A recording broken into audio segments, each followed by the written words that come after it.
Assalamualaikum warahmatullahi wabarakatuh. Nama saya Berta Amanda dengan NIM 238212228. Dengan ini saya ingin membuat tugas video untuk memenuhi tugas UAS di mata kuliah Ayat dan Hadis dengan dosen pengampu Bapak Ahmad Otong Bustomi LCMAG. Di sini saya akan menjelaskan tentang pengertian qard, rukun qard, dan hukum qard beserta fatwanya. Di sini saya akan menjelaskan pengertian qard menurut website dan sumber-sumber yang lain yang sudah saya baca. Pengertian qard secara etimologi, qard menurut Al-Bahuti dikutip dari buku karya Imam Mustafa, yaitu qard dengan harakat fathah atau kasroh pada huruf kaf secara etimologi adalah potongan. Qard adalah masdar dari kata qoroda al-syai yang berarti memotong sesuatu. Qard adalah isi masdar yang bermakna al-iktirad atau meminta potongan. Selanjutnya, ada dikutip dari Antonio Syafi'i, al-qard adalah pemberian harta kepada orang lain yang dapat ditagih atau diminta kembali, atau dengan kata lain meminjamkan tanpa mengharapkan imbalan. Dalam literatur fikih klasik, qard dikategorikan dalam akad tadhawi atau akad saling membantu dan bukan transaksi komersial. Selanjutnya, qard dalam pandangan BMI itu menjelaskan pemberian harta kepada orang lain yang dapat diambil kembali. Produk diterapkan untuk pinjaman tanpa imbalan, seperti pinjaman antar bank syariah tanpa bunga. Qard juga ditetapkan untuk pinjaman kepada nasabah yang mengelola usaha sangat kecil dan pembiayaannya diambil dari dana sosial seperti zakat, infak, dan sodaqoh. Jika nasabah mengalami musibah sehingga tidak bisa mengembalikan, maka bank dapat membebaskannya. Hal ini yang disebut al-qard al-hasan.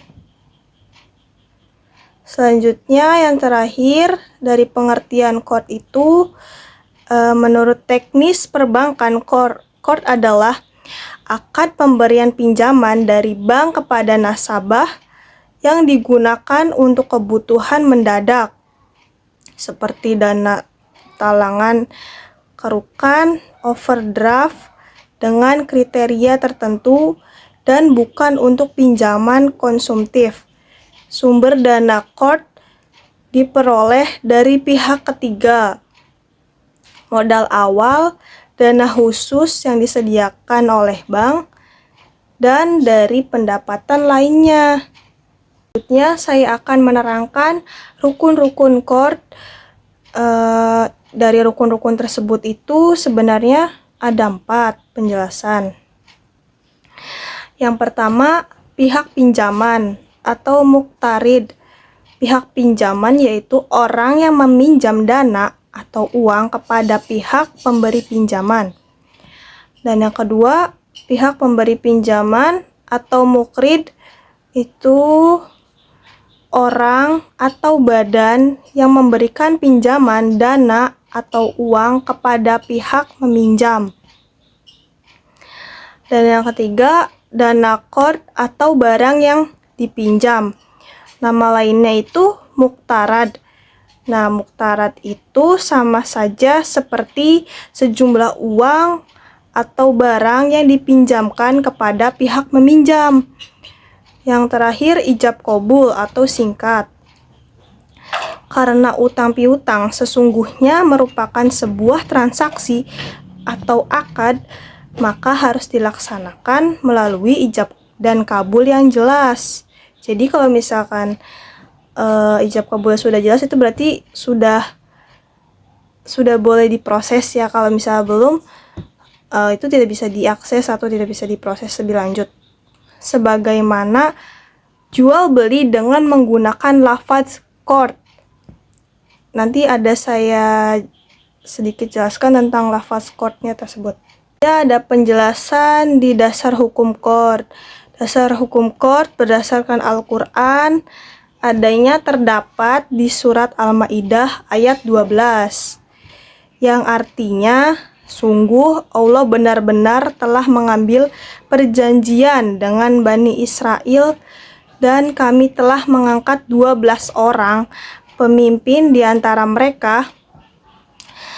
Allah berfirman, Aku bersamamu, sungguh jika kamu mendirikan sholat, menunaikan zakat, beriman kepada Rasul-Rasulku, dan membantu mereka, serta kamu meminjamkan kepada Allah pinjaman yang baik, pasti akan Aku hapus kesalahan-kesalahanmu, dan akan Aku masukkan kamu ke dalam syurga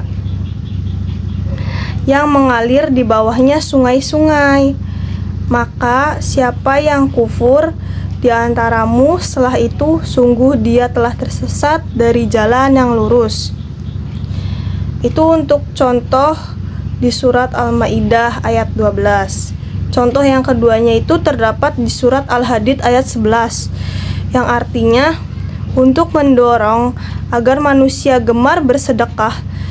Allah menetapkan bahwa barang siapa meminjamkan kepada Allah dengan pinjaman yang baik berupa kebajikan atau sedekah kepada orang lain, maka Allah akan mengembalikannya dengan jumlah yang berlipat ganda untuknya. Jadi tuh sebenarnya kalau misalnya ada orang yang bersedekah, terus insya Allah sama Allah tuh bakal dilipat gandakan, entah itu dalam pahala ataupun yang lainnya. Nah, terus contoh yang ketiga ada di surat Al-Baqarah ayat 245, yang artinya barang siapa meminjami Allah dengan pinjaman yang baik, maka Allah melipat gandakan ganti kepadanya dengan banyak. Allah melapangkan rezeki, dan kepadanya lah kamu dikembalikan. Lalu sudah sih, kalau untuk contoh itu, contoh yang ada di surat itu tadi cuma 3. Selanjutnya saya akan menjelaskan dasar hukum qard menurut Al-Hadis. Di sini yang pertama ada dari Ibnu Mas'ud meriwayatkan Nabi Shallallahu Alaihi Wasallam berkata, bukan seorang muslim mereka yang meminjamkan muslim lainnya 2 kali kecuali yang satunya adalah senilai sedekah. Itu dari hadis riwayat Ibnu Majah nomor 2421 di kitab Al-Ahkam Ibnu Hibban dan Baihaqi. Yang kedua dari Anas bin Malik berkata bahwa Rasulullah SAW, aku melihat pada waktu malam diisrokan, pada pintu surga tertulis, sedekah dibalas 10 kali lipat dan qard 18 kali. Aku bertanya, wahai Jibril, mengapa qard lebih utama dari sedekah? Ia menjawab, karena peminta-minta sesuatu dan ia punya, sedangkan yang meminjam tidak akan meminjam kecuali karena keperluan. Dari hadis riwayat Ibnu Majah nomor 2422, kitab Al-Ahkam dan Baihaqi. Yang ketiga dari Abu Hurairah, ia mengatakan bahwa Rasulullah Shallallahu Alaihi Wasallam bersabda, barang siapa melepaskan satu kesusahan di antara sekian banyak kesusahan dunia dari seorang muslim, niscaya Allah akan melepaskan dari satu kesusahan dari sekian banyak kesusahan di hari kiamat. Barang siapa memberi kemudahan kepada orang lain yang sedang dalam kesulitan, niscaya Allah akan memberikan kemudahan kepadanya di dunia dan di akhirat. Allah senantiasa menolong hambanya selama hambanya tersebut menolong saudaranya. Itu dari hadis riwayat Abu Hurairah. Dari penjelasan hadis di atas yang tadi saya sebutkan, itu sangat mudah dipahami. Dan yang ketiga, dasar hukum qard menurut ijma. Para ulama telah menyepakati bahwa al-qard boleh dilakukan.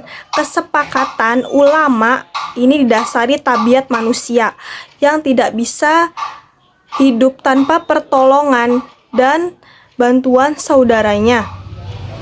Tidak ada seorang pun yang memiliki segala barang yang ia butuhkan. Oleh karena itu, pinjam-meminjam sudah menjadi satu bagian dari kehidupan di dunia ini. Islam adalah agama yang sangat memperhatikan segenap kebutuhan umatnya. Dan ada materi karakteristik qard. Jadi, di karakteristik qard itu ada 4 poin. Yang pertama, qard dimiliki dengan serah terima ketika ia telah diterima oleh mustaqrid, maka telah menjadi miliknya dan berada dalam tanggung jawabnya. Yang kedua, al-qard biasanya dalam batas waktu tertentu, namun jika tempo pembayarannya diberikan maka akan lebih baik karena lebih memudahkannya lagi.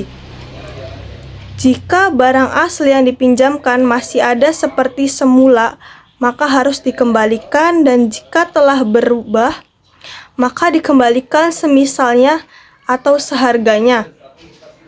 Yang keempat, diharapkan segala persyaratan yang mengambil keuntungan apapun bagi mukrid dan qard karena menyerupai riba, bahkan termasuk dari macam riba. Dan terakhir, ada dari Fatwa Dewan Syariah Nasional. Dewan Syariah Nasional Majelis Ulama Indonesia atau disebut dengan DSN MUI. Setelah itu menimbang bahwa dalam rangka merespon kebutuhan nasabah, lembaga keuangan syariah atau LKS, terutama perbankan syariah, memerlukan produk yang menggunakan akad qard sebagai sarana atau kelengkapan terhadap transaksi lain seperti produk RAN, produk pembiayaan pengurusan haji, lembaga keuangan syariah, dan produk syariah change card, produk pengalihan utang, produk kartu kredit syariah, produk anjak piutang syariah, dan lain-lain, masih banyak contohnya seperti itu. Yang B, bahwa akad qard yang menjadi sarana atau kelengkapan dalam produk-produk tersebut sebagaimana dimaksud dengan huruf A seringkali perlu menggunakan dana nasabah, dan qard dengan menggunakan dana nasabah ini masih belum ada fatwanya. Sedangkan Fatwa Dewan Syariah Nasional nomor 19 DSN MUI tahun 2001 tentang qard adalah qard yang berdiri sendiri untuk tujuan sosial semata. Yang C, bahwa berdasarkan pertimbangan sebagaimana ditemukan dalam huruf A dan B di atas yang tadi saya sebutkan, DSN MUI memandang perlu menetapkan fatwa tentang qard dengan menggunakan dana nasabah untuk dijadikan pedoman. Dan mengingat 1. Firman Allah Subhanahu wa taala antara lain di Quran surat An-Nisa surat keempat ayat 29. Artinya, hai orang yang beriman, janganlah saling memakan atau mengambil harta sesamamu dengan jalan yang batil, kecuali dengan jalan perniagaan yang berlaku dengan sukarela di antaramu.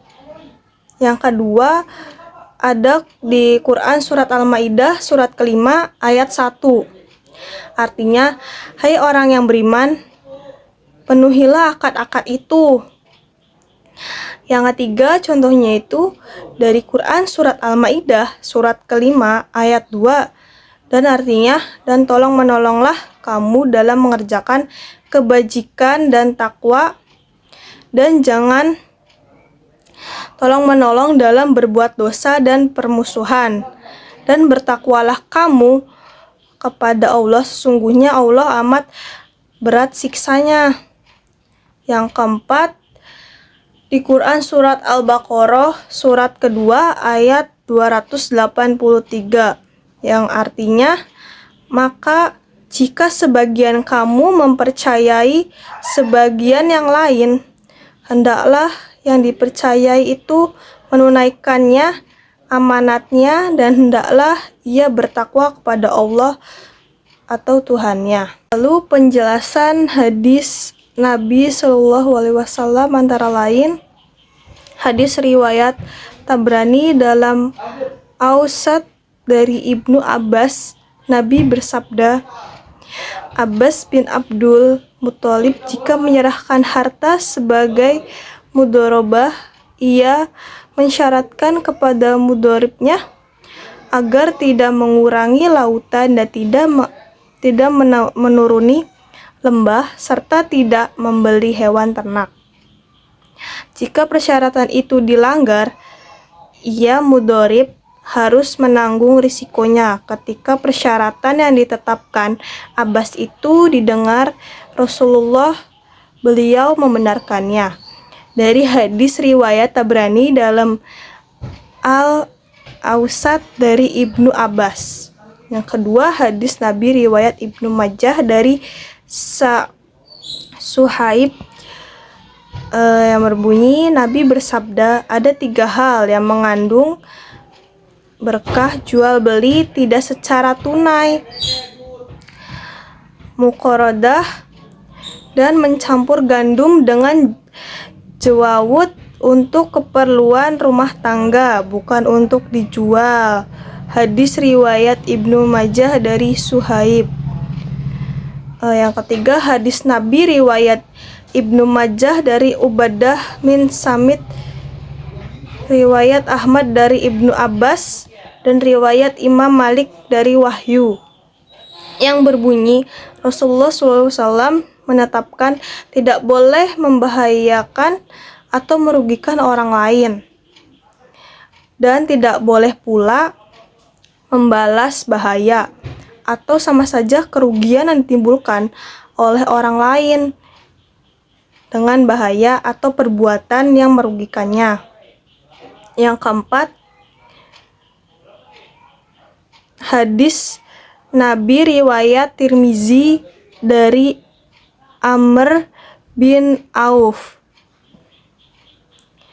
yang berbunyi, perdamaian dapat dilakukan di antara kaum muslimin kecuali perdamaian mengharamkan yang halal atau menghalalkan yang haram, dan kaum muslimin terkait dengan syarat-syarat mereka kecuali syarat yang mengharamkan yang halal atau menghalalkan yang haram. Dan yang ketiga, ijma diriwayatkan sejumlah sahabat menyerahkan kepada orang mudorib harta anak yatim sebagai mudorobah, dan tak ada seorang pun mengingkari mereka. Oleh karena itu, hal tersebut dipandang sebagai ijma atau wahbah Suhaili al-Fiqih al-Islami wa adilatuhu Damsyik dar al-Fikri. Yang keempat, kias Kias itu transaksi mudorobah dikiaskan kepada transaksi musakoh. Yang kelima, kaidah fisik. Nah, kaidah fisik itu ada dalilnya yang berbunyi kesulitan mendatangkan kemudahan al-syutuhi al-syabah wa al-nazoir. Jadi di surat yang tadi saya sebutkan ya. Terus ada kaidah fikih yang kedua, contohnya itu hajah kebutuhan mendesak, baik bersifat khusus maupun umum. Menempati posisi darurat, kebutuhan sangat mendesak. Nah, yang tadi sudah saya sebutkan itu dari kaidah fikih. Selanjutnya, untuk yang memutuskan menetapkan fatwa tentang qard dengan menggunakan dana nasabah. Yang pertama, ketentuan umum.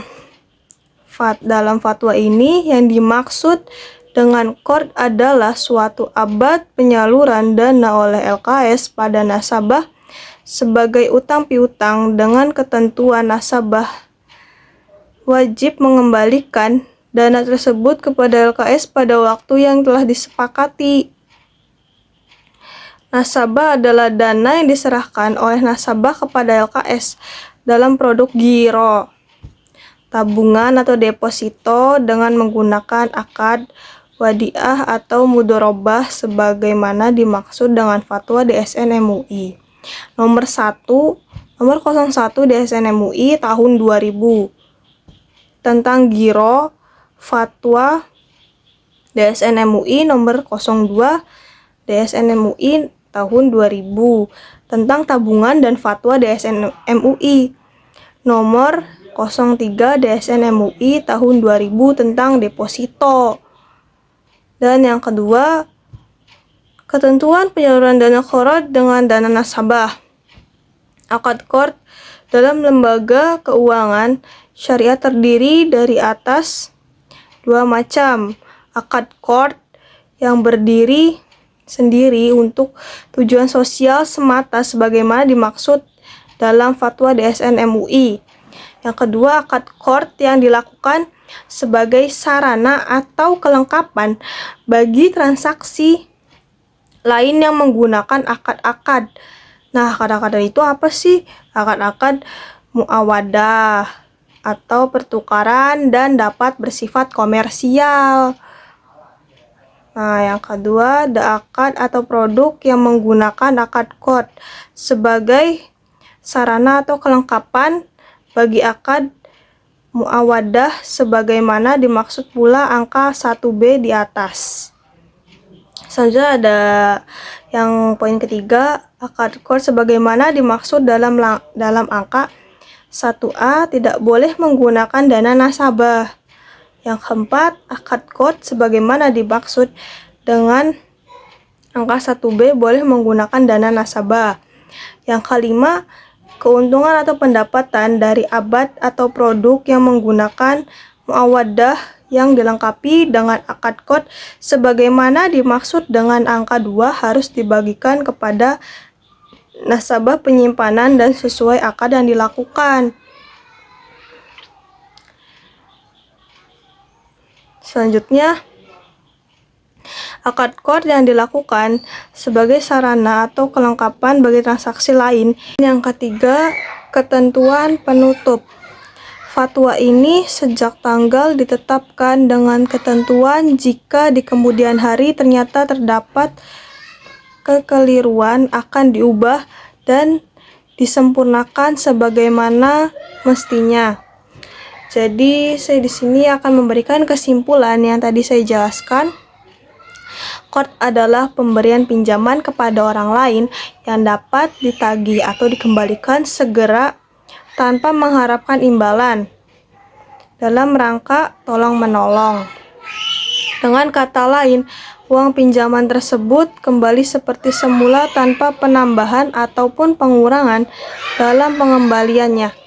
Dasar hukum qard berdasarkan dalil Al-Quran, surat Al-Hadid ayat 11, siapakah yang mau minjamkan kepada Allah pinjaman yang baik, Allah akan melipat gandakan balasan pinjaman itu dan dia akan memperoleh pahala yang banyak. Yang menjadi landasan dalil dalam ayat ini adalah kita diseru untuk meminjam kepada Allah. Artinya untuk membelanjakan harta di jalan Allah. Seperti itu.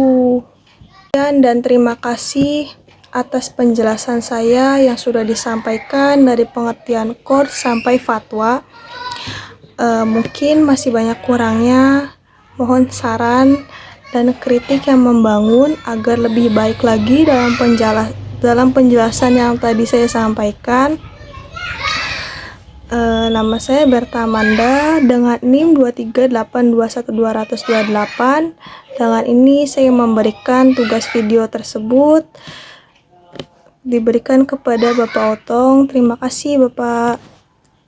Assalamualaikum warahmatullahi wabarakatuh.